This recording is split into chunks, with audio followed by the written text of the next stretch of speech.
Ang itatanong ko lang, yung nandito sa Matthew 19:6, ang tinitukoy dito, ang pinagsama ng Diyos, huwag pahiwalayin ng tao. No? Ang tanong ko dito, kailan ba natin masabi na ang dalawang tao o ang mag-asawa ay pinagsama ng Diyos? Ito ba ay masabi na pinagsama ng Diyos kung nabigyan ng seremonya ng mga pastor o na pagkusa lang nila yung dalawang tao? Mayroon bang nagawang kasal noong sa mga ating ninuno noon, gaya ni Eva at saka ni Adan? Alam po nyo kapatid, yung pinagsama ng Diyos, tuturaan po ang Diyos para ang mga tao magkasama. Bigyan kayo ng halimbawa. Halimbawa, misis nyo, kung meron kayong misis, nung nakita nyo yung misis nyo, parang nabighani kayo.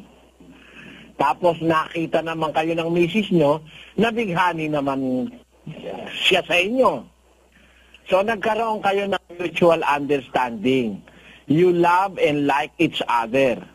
That is one way ng pagsasama ng tao na pinagsasama ng Diyos. Minsan sa kapalaran, nandun ka sa Pampanga, napunta ka ng Tagum. Tagum ka nakapag-asawa. Bakit? Doon mo nakita yung nagpatibok ng iyong puso. Something like that. Isang paraan po yun. Pag nagkasundo kayo, binding na po sa Diyos yun. Pakinggan mo po kapatid.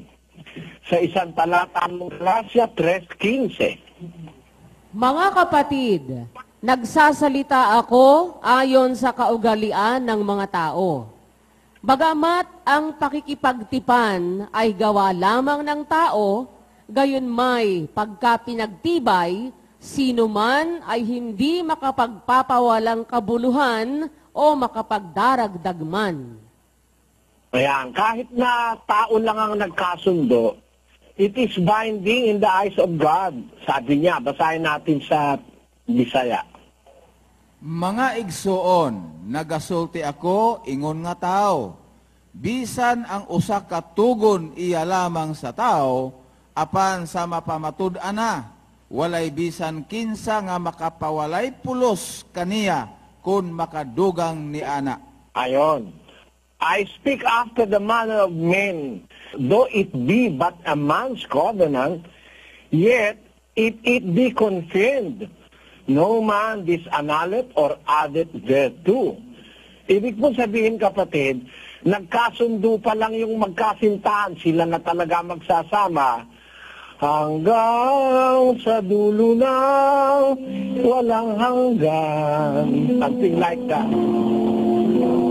Hanggang matapos ang kailan pa man,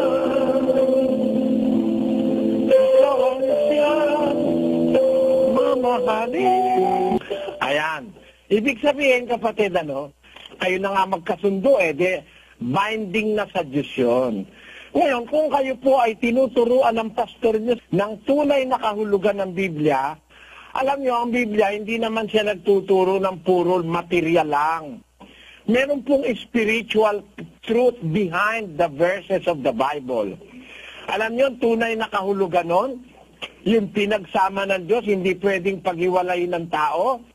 Let us read the book of Ephesians 5:30, patuloy. Sapagkat tayo ay mga sangkap ng kanyang katawan.